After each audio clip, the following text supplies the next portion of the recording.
of the most transformative changes in cancer in general and lung cancer specifically has been this concept of molecular oncology, the search for and sometimes identification of driver mutations that are essentially a key reason why a person would develop cancer and what actually drives it. And for many of these driver mutations, we have a specific medication, sometimes a couple of medications that could be used to treat the cancer. These are often oral, and they're often far more effective than conventional chemotherapy or immunotherapy-based approaches. But one of the problems of precision medicine, molecular oncology, et cetera, is that there are many steps to getting the information we need. You need to have a biopsy with enough tumor tissue, or use potentially a blood test, a plasma, to look for mutations. It takes some time to get the results back. They need to be seen, and then the results need to be appropriately identified by the oncologist before the right treatment gets recommended to a patient and then ultimately taken.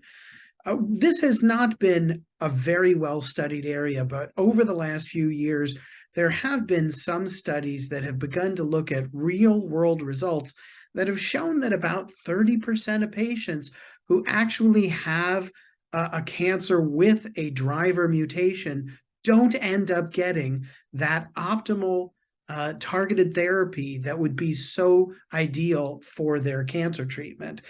And we don't have a precise reason for why, but it just highlights that there are important gulfs in practical management. And I'd like to just point out some of the key issues that perhaps you can do as a patient or caregiver to help ensure that if there is an actual targetable mutation, that you get the optimal treatment for that. The first point is that it does require sufficient tissue, and you do need to you do need to have a biopsy. If a repeat biopsy is recommended, pursue that. Sometimes, as I said, a blood test can be done. So there needs to be a willingness to get whatever is needed to send off that test.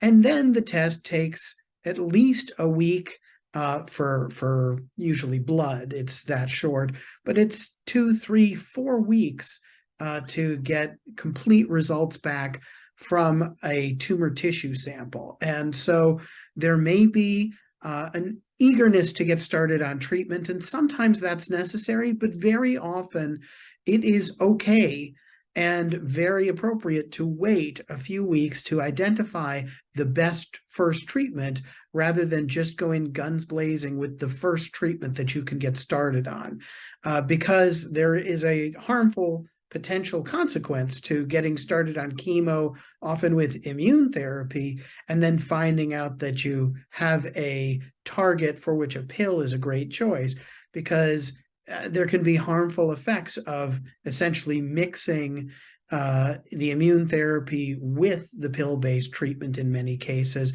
or even starting a pill just after someone has been on the immune therapy, because it stays in your system for weeks and weeks at a time and can have harmful combined effects.